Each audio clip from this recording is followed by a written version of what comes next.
All we have is 3 suspects wearing scarves over their faces.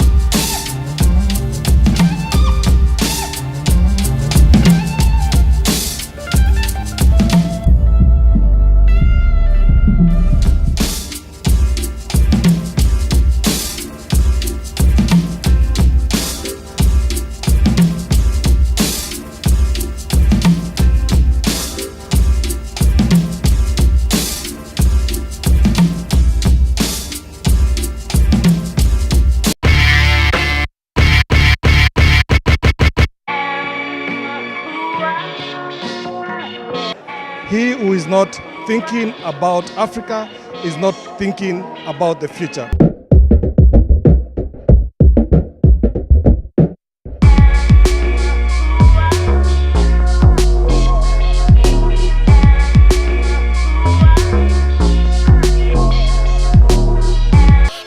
I believe that Africa's light is shining. Africa's light is removing all the darkness that it is known for. Africa is the future. It's going to be an amazing place to be. Thank you for being part of this journey.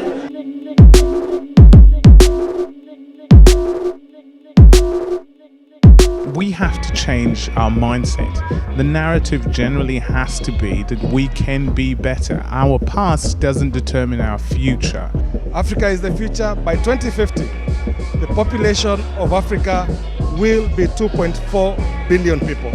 Out of this, 1 billion will be in the middle class. What we are telling people, this is the time to start planning how to engage with the future, and the future is Africa. We may have our challenges, but in those challenges are the opportunities.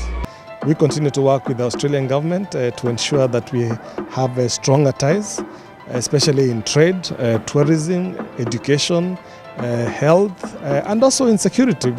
We have a common Indian Ocean that is rich. We need to tap into the blue economy. We need to secure the trade routes of the Indian Ocean. So Australia and Africa share a common rich reservoir called the Indian Ocean, and we need to tap into it more to trade opportunities and investment opportunities.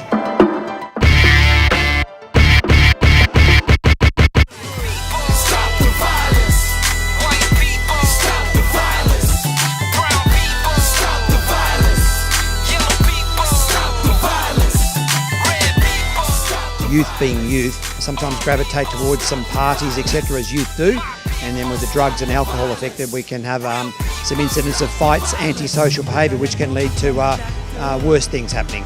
What people don't understand is that it actually have a very long-lasting effect on friends and families.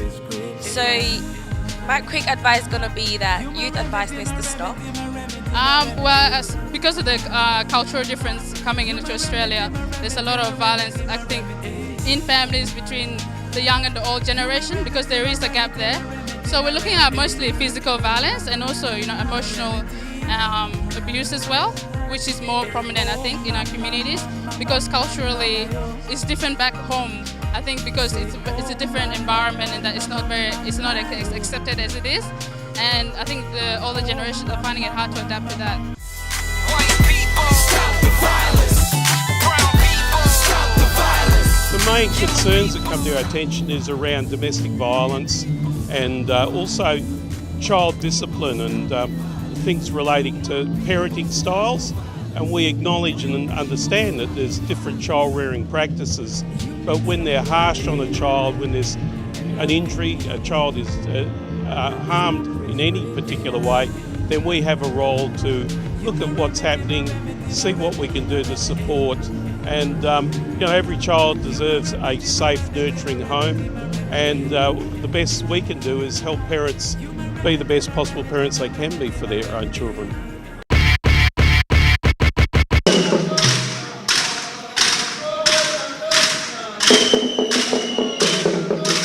As an actually, basically, my role is to teach the culture. I feel like the youth in here, we live in a different country, and so I feel like keeping our culture alive is part of our job. I'm from Shalo community. I'm from South Sudan in Upper Nile State. We have been ruled by king 1,000 years ago. We have 36 kings. It started from Nyakang, so I'm very proud from my tribes. In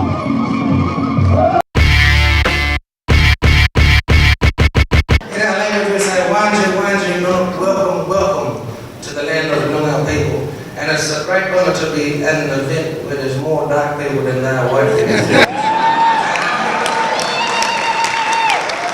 So about sharing as well, we're sharing our language, we're sharing our culture, sharing our good spirits, so God will keep you safe. We want to be able to share between the First Nations people of Africa, South Africa, and the Noongar people here in Australia. And I'm going to ask a good friend Mary to come out and sing a song in her language and to be accompanied with the didgeridoo. So please put your hands together and welcome Mary.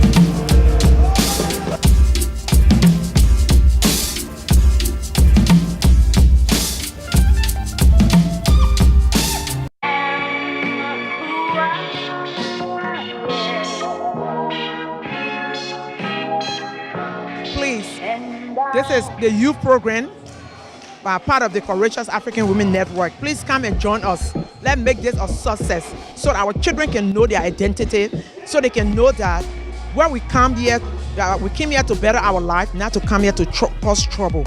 So when the problem coming to the new country is, what I found, because my boys, I'm a mother of 4 boys, sometimes it can be peer pressure.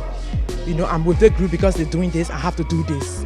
Like for example, even my other son, when he was in school, this boy always used to bother him, and the friends would say, oh, go and fight him, you know. But in Africa, that won't happen. The child will come home and tell the parent, and the parent will see the other parent, and they will sit and talk it, you know. But then suddenly I got a call from the school that he was in the park fighting, and it's not this child that I know.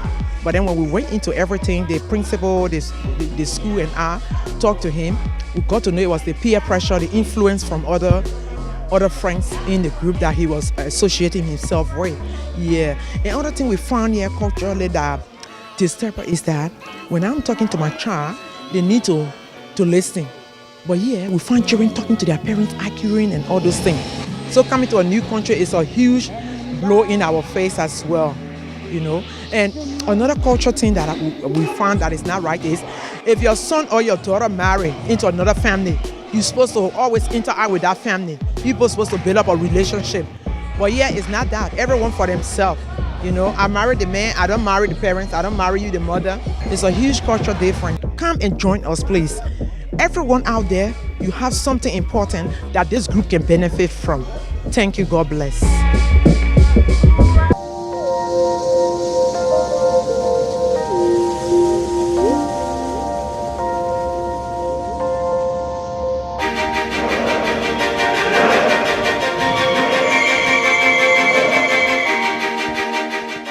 I'm Lueth Duot. I came to Perth in 2013 in May. I was 16. I play a lot of sport, and then dancing is one of the main sports that is really important in my culture. As a human being, you have to know yourself and you have to know where you came from. The problems that happen is, as we are in a different land, let's say it might get to a point, if someone asks you like, where you from, you might not know who you are, and then they might just keep calling you a man who has no background. That might be one of the biggest problems, like being insulted as a man who doesn't know himself. If you don't know yourself, then you go in the wrong path. Yeah, just try to adopt to all of the cultures. And like, if you don't understand your own culture, then how you going to understand all of the other cultures? You know, like as a person, things have to start with you and then just explore outside.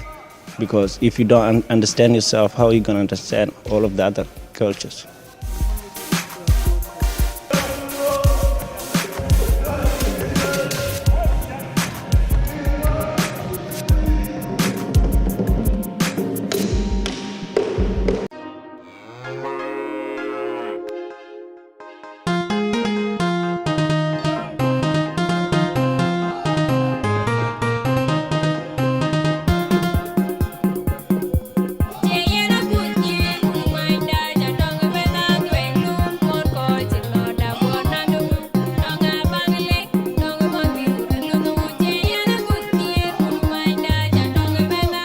If there's no one guiding them, they end up doing the wrong thing. And that's why it is so important, Australian and the community and the youth leaders to work as a team in order to protect the kid from the negativity. We can put an end to the violence against women in our community. If you see something, say something. Imagine if she was your daughter. Build a community against domestic violence. Let's. Yeah, look, basically I'm the inspector in charge of multicultural engagement, the community engagement division for police, and my role is basically involved with the African communities, education and awareness and building of community resilience, etc., upon the people of the new and emerging communities that have settled here in WA. Well, basically I go and work with the African communities, with their youth, with their women's group, and build greater understanding within the community to make their process of settlement easier.